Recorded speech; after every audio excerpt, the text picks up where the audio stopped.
pemerintah berencana membuka larangan ekspor konsentrat tembaga secara bertahap. Lalu sejauh apa dibukanya keran ekspor konsentrat tembaga ini mampu mendongkrak penerimaan negara? Kami akan mengulasnya secara mendalam bersama dengan Direktur Eksekutif Indonesia Mining Association IMA, Hendra Sinadia yang bergabung dari Manado, Sulawesi Utara, dan juga ahli hukum pertambangan Ahmad Reddy yang hadir di studio CNBC Indonesia. Selamat sore Mas Ahmad dan juga selamat sore Pak Hendra.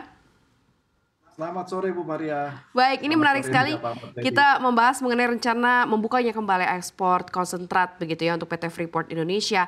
Anda melihatnya seperti apa? Anda menanggapinya seperti apa nih? Karena ada rencana dan bahkan sudah dimention juga oleh Pak Menteri bahwa ini akan dibuka secara bertahap, Pak Hendra.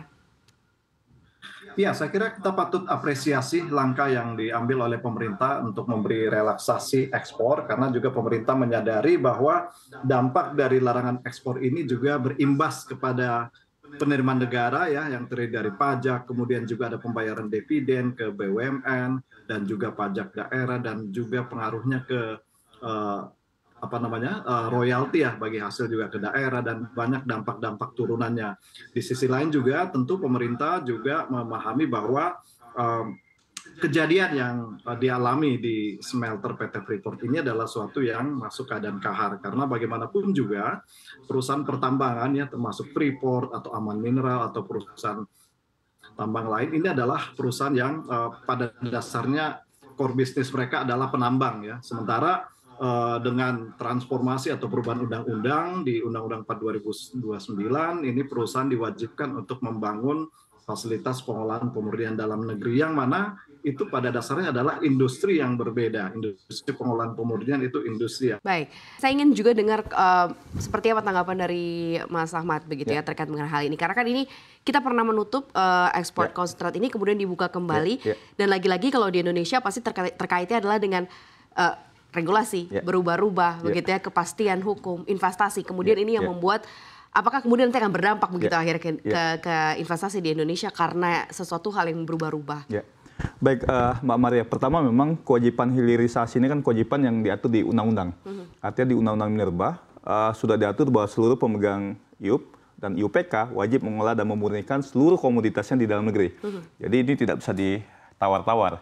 Itu yang pertama. Yang kedua adalah memandang Freeport hari ini bukan memandang Freeport seperti yang dulu. Karena memang suka tidak suka, mau tidak mau, Freeport-nya adalah entitas negara. Karena sahamnya mayoritas dimiliki oleh MinID. Artinya ketika kemudian Freeport terganggu dalam konteks aksi korporasi, masuk kegiatan usaha, ini mengganggu yang lain-lain. Misalnya dalam konteks dividen, ini yang paling penting. Karena 1,5 juta ton DMT itu kan produksi yang memang harus juga dipikirkan konteks penerimaan negaranya.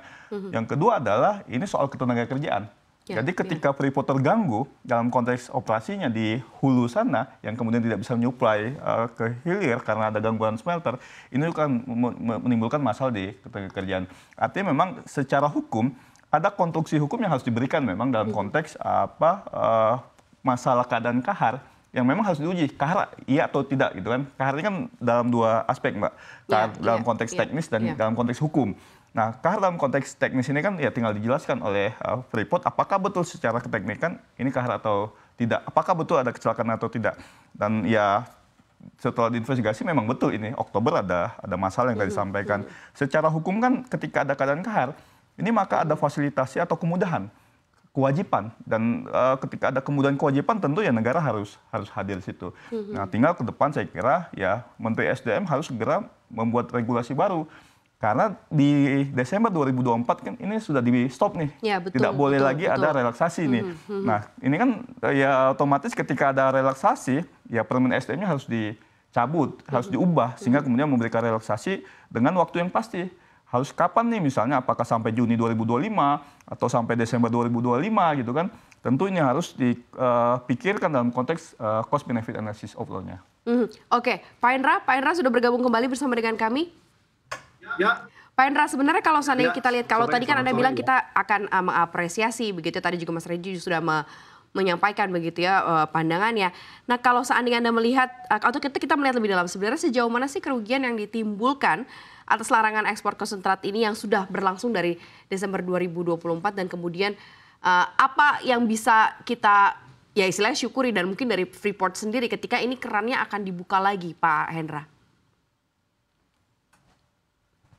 Iya, tadi mengulang yang disampaikan juga oleh Pak Ahmad Reddy ya, mengenai penyesuaian peraturan menteri, karena kalau kita lihat dalam IUPK PT Freeport Indonesia yang diberikan oleh pemerintah di 2017 itu ada yang mengatur mengenai dalam hal keadaan kahar ya. Dalam keadaan kahar itu bisa dilakukan relaksasi ekspor gitu. Nah, ini yang membutuhkan adanya revisi atau peninjauan kembali dari peraturan menteri SDM yang mengatur itu. Nah, dalam hal dampak tentu saja dampaknya itu akan dialami oleh bukan saja perusahaan tapi juga oleh pemerintah dalam hal ini. Penerimaan negara terhambat ya, diperkirakan kalau melihat data-data yang digunakan yang diinformasikan ke publik itu ada sekitar 65 triliun rupiah dampak terhadap penerimaan negara yang terdiri dari pembayaran royalti yang juga ada bagian ke pemerintah daerah Provinsi Papua, Papua Tengah, kemudian juga pembayaran pajak dan juga ada dividen ke BUMN yang juga akan terpengaruh. Dan tentu saja dampak kepada masyarakat. Jadi ini dampaknya bergulir banyak banget dan juga tentu saja ini memberikan sinyal yang kurang positif bagi investasi di Indonesia sehingga langkah pemerintah untuk melakukan relaksasi ini yang sangat dinantikan.